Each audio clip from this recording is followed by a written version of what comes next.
نحمده ونصلي على رسوله الكريم أما بعد فقد قال الله تعالى في القرآن المجيد والفرقان الحميد لو أنزلنا هذا القرآن على جبل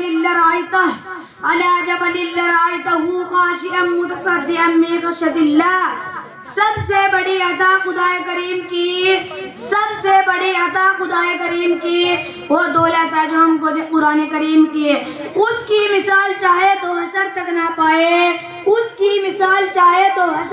پائے پڑھتے رہے جو اس کو دور ان کی بلائے. یا الہی تو ہمیں عامل قرآن کر دے پھر نئے سرے سے مسلمان کو مسلمان کر دے. وہ پیغمبر جسے سرتاج رسل کہتے ہیں اس کی امت کو ذرا تابع قرآن کر دے. اسٹیج پر آنے والا شخص یا تو بڑا ہوتا ہے جو چھوٹوں کو پندوں نصیحت کرنے آتا ہے. اسٹیج پر آنے والا شخص چھوٹا ہوتا ہے جو اپنے یاد کے بعد سبق سنانے آتا ہے. عزیزوں یہاں بھی یہی نسبت ہے. میں ایک طالب علم ہوں جو اپنے اسلاف سے سنا ہوا سبق سنانے آیا ہوں. دعا کیجیے اللہ رب العزت مجھے ٹھیک کہنے کی اور ہم سب کو اس پر عمل پیرا ہونے کی توفیق عطا فرمائے. نوجوان دوستو، قرآن پاک ایک مکمل دستور حیات ہے جس کی تعلیمات مکمل طور پر فطرت انسانی اور عقل سلیم کے مطابق ہے.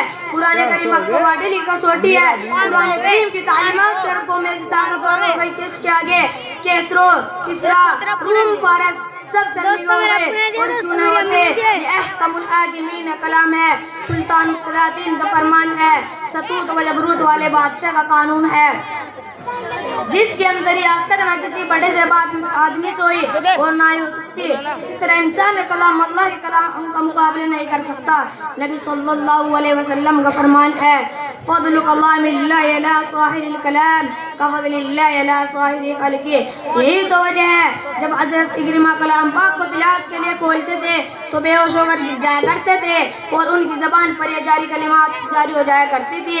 ھذا کلام ربی، یہ میرے رب کا کلام ہے، میں اس کو اپنی زبان سے کیسے ادا کر سکتا ہوں. یہی وہ کتاب ہدایت ہے جس کے نازل ہونے کی خوشخبری تمام سابق انبیاء علیہ السلام نے دی. یہی وہ خدائے کلام ہے جو لوح محفوظ میں تحریر ہے اور جس کی عبادت پر مقرب ترتین فرشتے مامور ہے. یہی وہ آسمانی دستور حیات ہے جو کبھی مٹایا نہیں جا سکتا. یہی وہ قرآن ہے جس کے وزن کو اٹھانے سے زمین و آسمان اور پہاڑوں کی چٹانوں نے انکار کیا.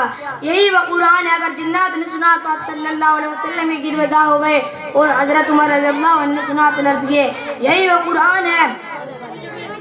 قرآن ہے جس کی بات کا وعدہ خود اللہ نے کیا ہے. فرمایا اِنَّا نَحْنُ نَزَّلْنَا الذِّكْرَ وَإِنَّا لَهُ لَحَافِظُونَ. یہی تو وجہ ہے ہر زمانے میں قرآن پاک کو ختم کرنے کی کوشش کی گئی. انگریز ہندوستان تقریباً 3 لاکھ قرآن پاک کے نسخے نظر آتش کی گئے. غلام الحفاظ کو پھانسی پر لٹکا گیا لیکن قرآن پاک پر تستقیم کی آنچ نہ سکی. آخر مجبور ہو کر انگریزوں نے کتوں کی طرح بھاگنا پڑا. فانوس بن کے جس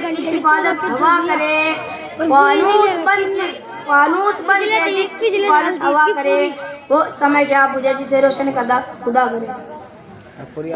ماشاءاللہ.